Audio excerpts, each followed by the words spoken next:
কৃষ্ণদাস বাবু আপনাকে যেদিনকে নিজের পুত্রের বিলেত যাবার কথাটা বললেন এবং আপনি এক কথায় সায় দিলেন, গোড়ারা তো আবার ওই মাপঝোকের নতুন নিয়ম কানুন চালু করেছে।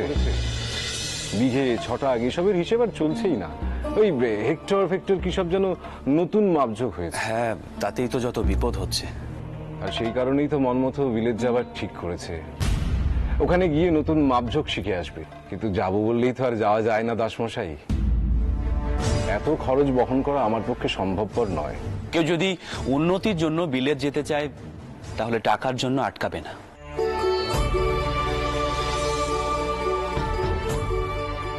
তখন আমার সন্দেহ হয়েছিল বাবামশাই।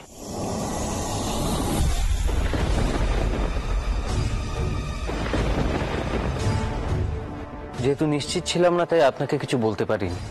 আচ্ছা, এইসব কথা এখন পরে হবে, আমাদের আগে ছোট খুকির কথাটা ভাবা উচিত। দেখো মা, এখনো সময় আছে। আমি বলি কি ঘোষাল ঠাউরের আনা সম্বন্ধখানা পাকা করো, তাহলে ছোট খুকির আর বিয়ে দেওয়া যাবে না।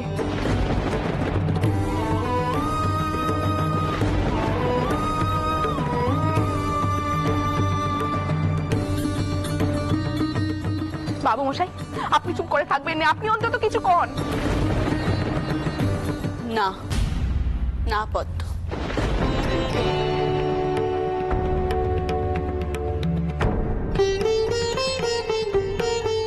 বেদে আমি আর বেপদ বাড়াতে চাইনি। শান্ত ছোটকু কি, ঠিক কিছু না কিছু একটা উপায় হবে। আমার বেলায় তো উদ্ধার করতে একজন ছিল, তোরও কেউ আসবে দেখিস।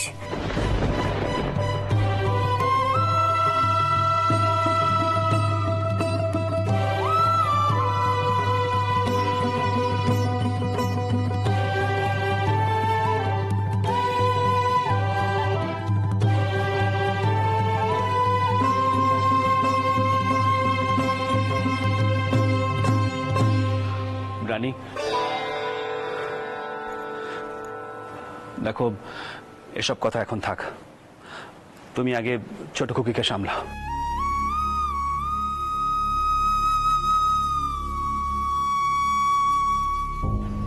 বোটান, আপনি শুধু একা এখানে থাকবেন, আর বাকি আপনারা সবাই এখন ছোট খুকিকে সামলাবেন।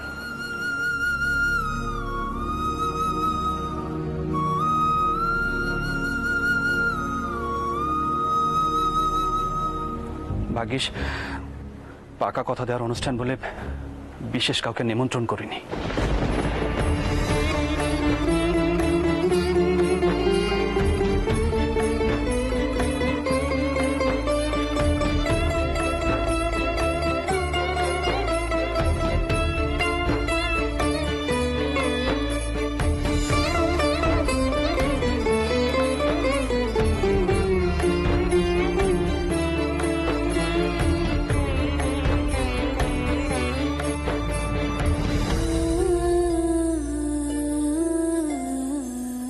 ঠাকুরপো, আমার কথা মানো। সবার আগে বাউন সমাজে যাও, গিয়ে দগ্গ পূজাটা অন্তত সামলাও।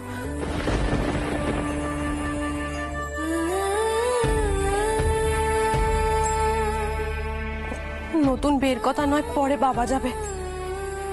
বাউনরা যদি পুজোয় না আসে তবে যে সব বলিস হয়ে যাবে ঠাকুরপো।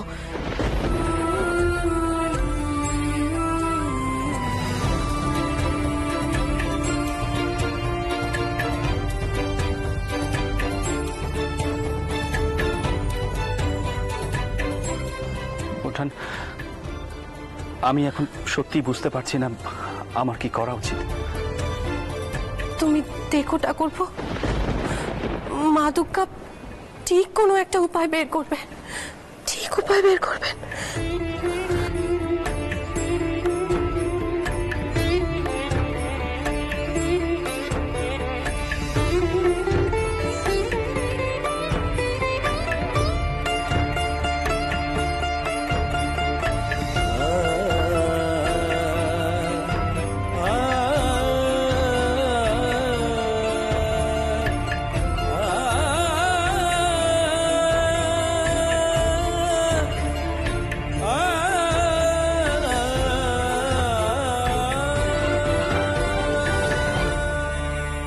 সব দোষ আমার।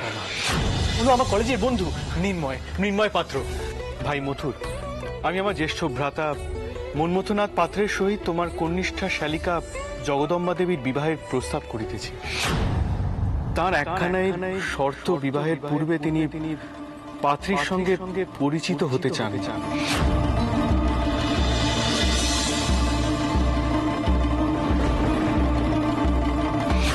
তোমার যদি মত থাকে তাহলে কথাই গো, আর যদি অমত থাকে তাহলে সেটাও স্পষ্ট করে বলো। অমত থাকবে কেন? আপনি যখন পছন্দ করেছেন।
ও তো ঠাকুর, আর এসব ছাড়ো, আমাকে কাজ করতে দাও।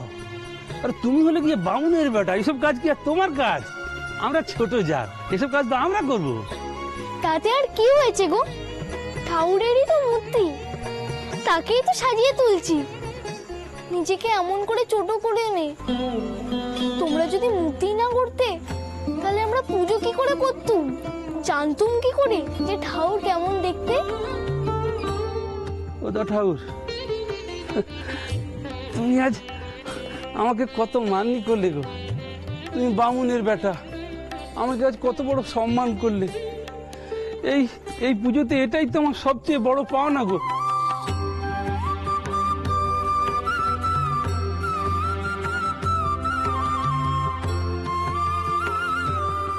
গদাই,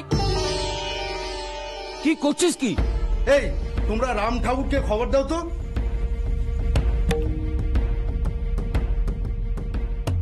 জানো তো ঠাকুর, আমাকে আজকে যা মান দিয়েছে, আমরা কিছু চাই না গো।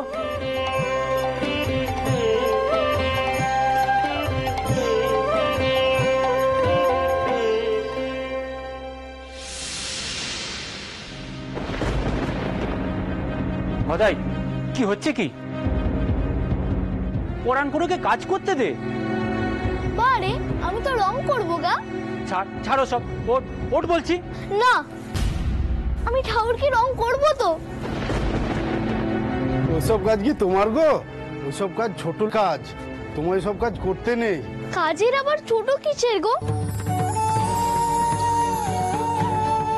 শ্রীকৃষ্ণ তো গরু চড়াতেন। আমার যেই কাজটা ভালো লাগবে আমি সেই কাজটাই করব। আমি ঠাকুর সাজাবো।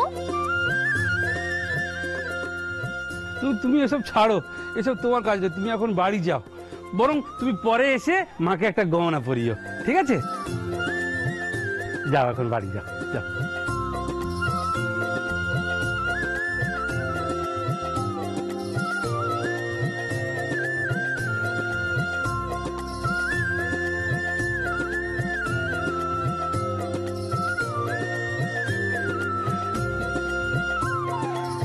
আজ তো পাগল খুড়ো, তুমি কাজ করো নিজের মতো করে, ও থাকলে সব নষ্ট হতো।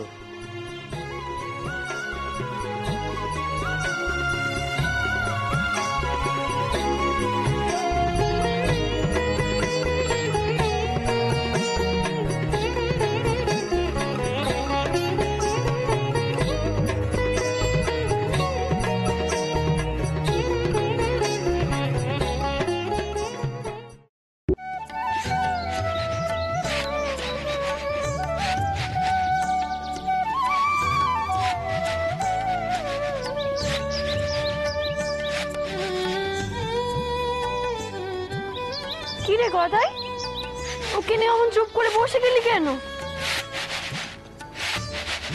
সবাই সব কাজে যেতে আমার এত নিষেধ কেন করে? কে কি নিষেধ করলো তোমার ঠাকুরপো? বলো দেখি আমার, কে কি বলেছে তোমার? ওমা, হে কি কাণ্ডি! তোমার হাতে সারা গায়ে আমার কালি লাগলো কেমন করে দেখি? ও মা, হা ভগবান, দেখো মা দেখো দেখি। এই মা, এসব এসব কি করে হলো গদাই? কি করছিলিস তুই? কোথায় গেছিলিস শুনে? কোথায় আবার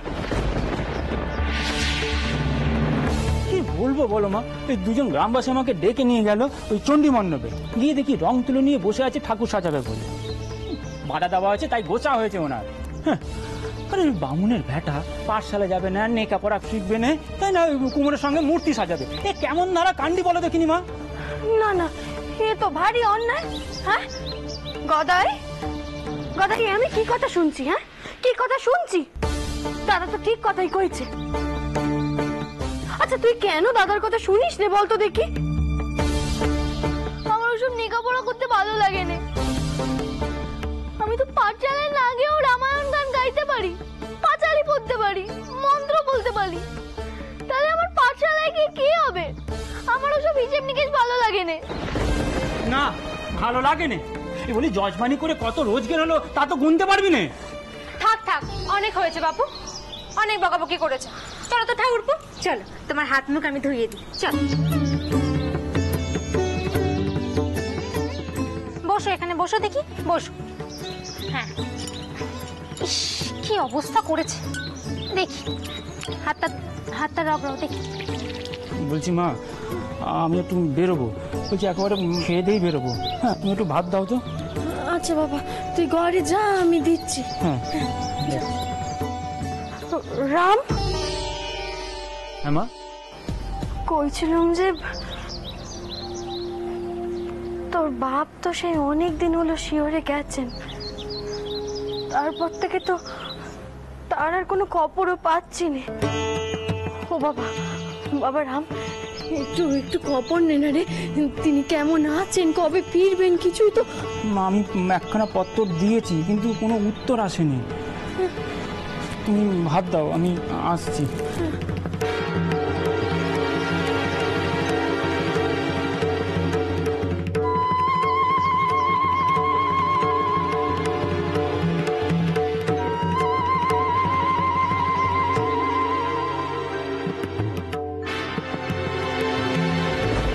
এই সব পরিষ্কার হয়ে গেছে, দেখি মুখটা।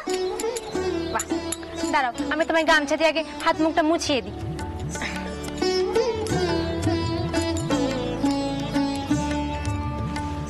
তুমি একটু বসো ঠাকুরপো, কেমন? আমি তোমার জন্য মুড়ি আর বাতাসা আনি, কেমন? একটু বসো।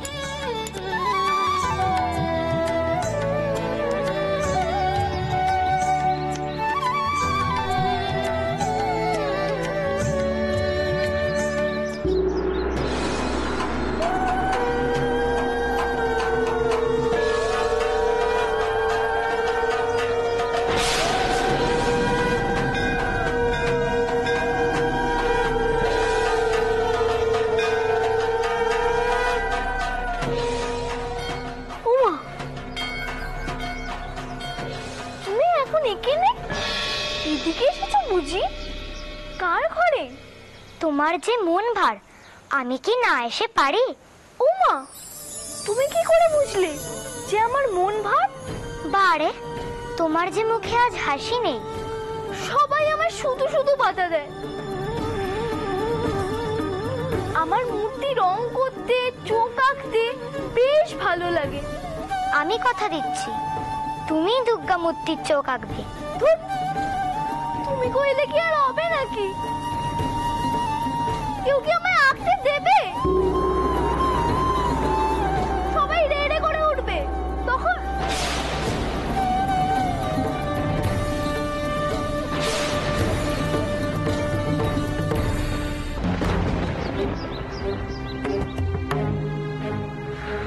পালিয়ে গেল তো? জানতাম আমি পালিয়ে যাবে। ভারী চঞ্চল মেয়ে তো। এদিকে পরাণ গুড়ার মূর্তি